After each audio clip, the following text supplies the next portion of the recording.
Far away into the frozen lands of Hyrule, there is a strange building that is inhabited by two very sweet loving characters, called Yeta and Yeto. These two characters, however, are not the original homeowners.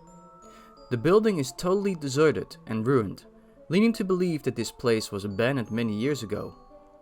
Before we meet these two characters, however, we first have to investigate the road to get there, as Yeta and Yeto are known to be Yetis, a mythological creature that are called beasts by the Zoras, but in our world, these creatures are said to thrive around the snowy mountains, but no one has really seen them ever before.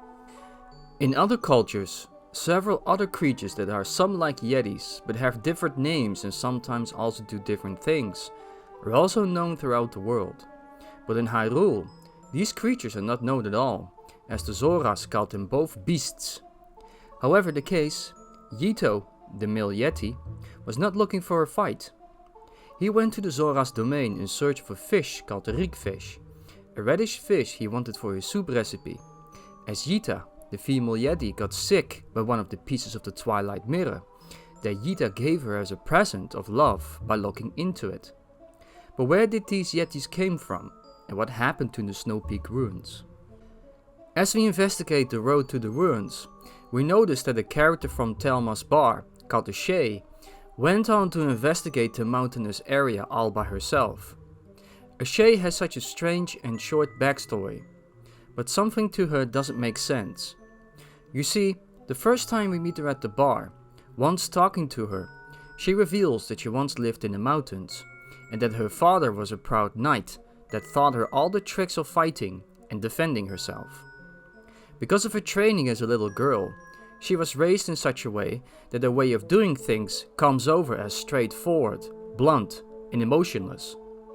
This is why she went investigating on her own, and she's not scared to fight for her survival, unlike the other knights of Hyrule that poop their pants when they hear the word of beasts and monsters, which she really dislikes, and I 100% agree with her for that. The Hyrule knights never seem to be able to do anything. Anyway, Ashei, however, is such a mysterious character, which is why I first want to look at her attire.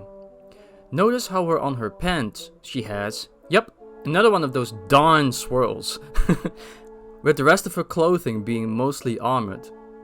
I myself cannot really place her haircut so well, which is why I want to ask my viewers what you think what her haircut indicates. It's clearly some kind of face in the way how she has two different round things on each side, kind of like eyes, with her hair over her forehead being the mouth of some kind of creature. The second time we encounter her, we meet her at the entrance from Zora's domain to the snowy mountainous area. Here she stands, looking over a huge road. The small furry hair coat she has on, together with her helmet, looks exactly like the beasts that the Zoras described. Now to me, the reason why Ashei could have been wearing these clothing is because she is a knight, or let's say a hunter.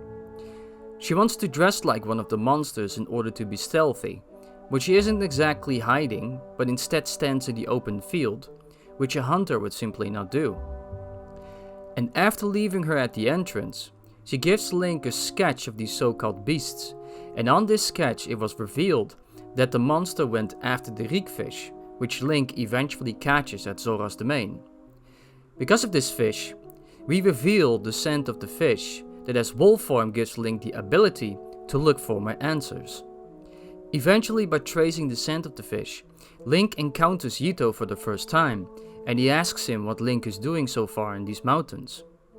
Link explains him that he's looking for a mirror piece, and Yeto seemed to have found one located at the house that he and his wife now lives in.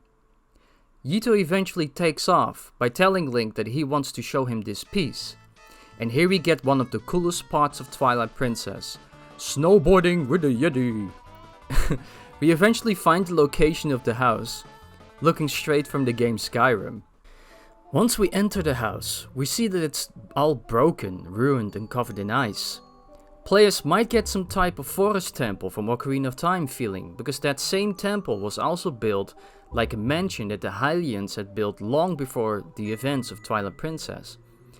The architecture in the forest temple had the inspiration of the Greeks and Romans of our world, but these ruins, called the Snowpeak Ruins, are more based on modern architecture.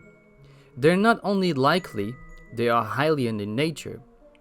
Everything surrounding the ruins are based on a rich and lovely home, yet at the same time also seems to look like a large defensive fortress once explored further. The rooms seem to be indicating either a large family, multiple families, or a large settlement for lots of people. It has storage rooms for food and supplies, which is connected to the kitchen. It has an own armory, which is interesting considering the ruins is more of a large mansion than a large training facility, unless looking further through the ruins, as it also has its own prison.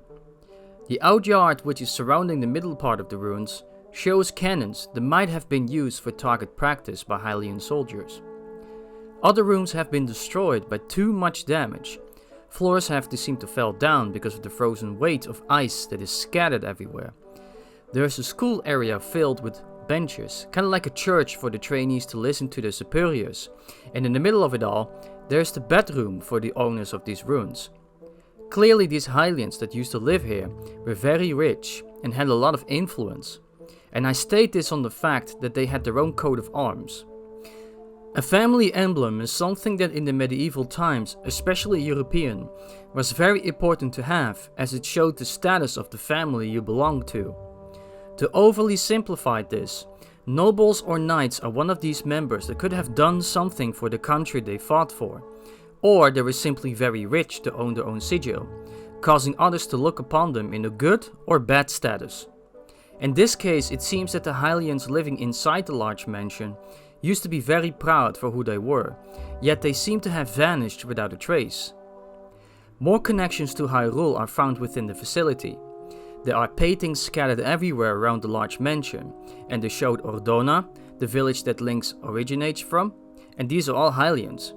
We can find the Arbiter Grounds, also built by Hylians, and funny enough, the grounds was built as a military complex to keep things within it. We can also find a painting of the Temple of Time, something I still need to be talking about in the future, yet it was also built by the Hylians as a sacred ground. Hyrule Castle can be seen as a painting, the holy beacon of all of Hyrule, and the base of the Knights of Hyrule.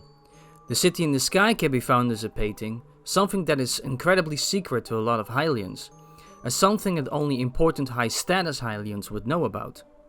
And because of Twilight Princess HD, we are now able to see these paintings more clearly, with Rutella, the Queen of the Zoras that passed away on one painting, and Rauru, the Sacred Sage of Light from Ocarina of Time on another. Rauru's painting is the one that strikes me very oddly because it's incredibly random to me. Why is he of all characters, if it is even him, being shown in such a total random place within the lore of The Legend of Zelda?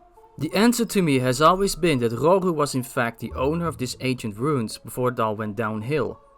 It makes the most sense to me that Rauru, the Sage of Light, knew about the ancient Temple of Time that he clearly protected in Ocarina of Time, that he knew about the Arbiter Grounds that was built by and for the sages to withstand the rebellion of the interlopers that were drawn to the dark side of Ganondorf. He was the only one that could have known the ancient history of the Uka that brought the Dominion Rod to Hyrule from the heavens, as Rauru was the guardian of the temple, and he kept it protected for the next hero to show up. As I also believe that Rauru was also the Sage of Time because of the Temple of Time, he knew what was going to happen in the future. Rauru is also referenced again within Hyrule Castle town at the Malamart shop. It means that clearly, even if this statue is nothing but an Easter egg, he was definitely known. And another thing I would like to mention is to go back to Ashei. Her clothing that she has on looks strikingly similar to the architecture of Malamart.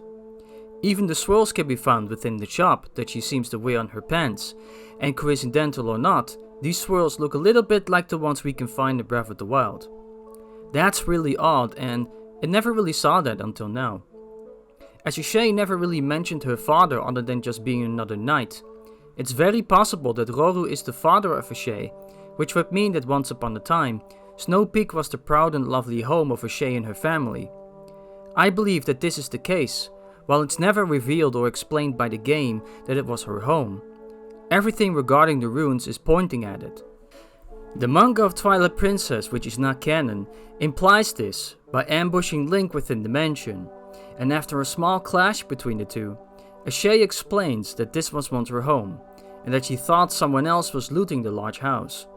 As to why the place has been abandoned and ruined was never explained, leading this to the imagination of the one reading the manga. To me, however, the Snowpeak Ruins was once the home of Rauru and his daughter Ashei. Because Rauru passed away many years ago, Ashei eventually left the house to become an important figure for the Knights of Hyrule, which in turn became abandoned. Many years passed, till one day the invasion of Twilight happened. Yeto and his wife Yeta moved into the abandoned house, but before they did, Yeto found one of the mirror shards. This caused the house to not only fill the entire place with monsters, but also wrecked it even more, causing the house to become the icy chilly place we all know it of. Now, before I end the video, I found something else that might be a coincidence or not, but in Breath of the Wild, there is a Gerudo character called Ashai, which shares a very similar name to Ashei, but what I find the most intriguing is that she gives teachings at 2 different times, which is night and day. Day is the teaching for relationships, and night is for cooking lessons. For everyone that has played Breath of the Wild, this character is heavily into love and relationships, which the Yetis in Twilight Princess are also known of. The boss lock of the Snowpeak Ruins is a heart-shaped lock, for example, and Ashai eventually teaches you a recipe called the creamy heart soup. Now, I found this to be a very funny and a coincidence, but maybe it has no connection with one another. But I did find it worthy to put in my video. Thank you all for watching, and don't forget to subscribe, and I will see you in the next one. Swirl, swirl, swirl, swirl, swirl, swirl, swirl.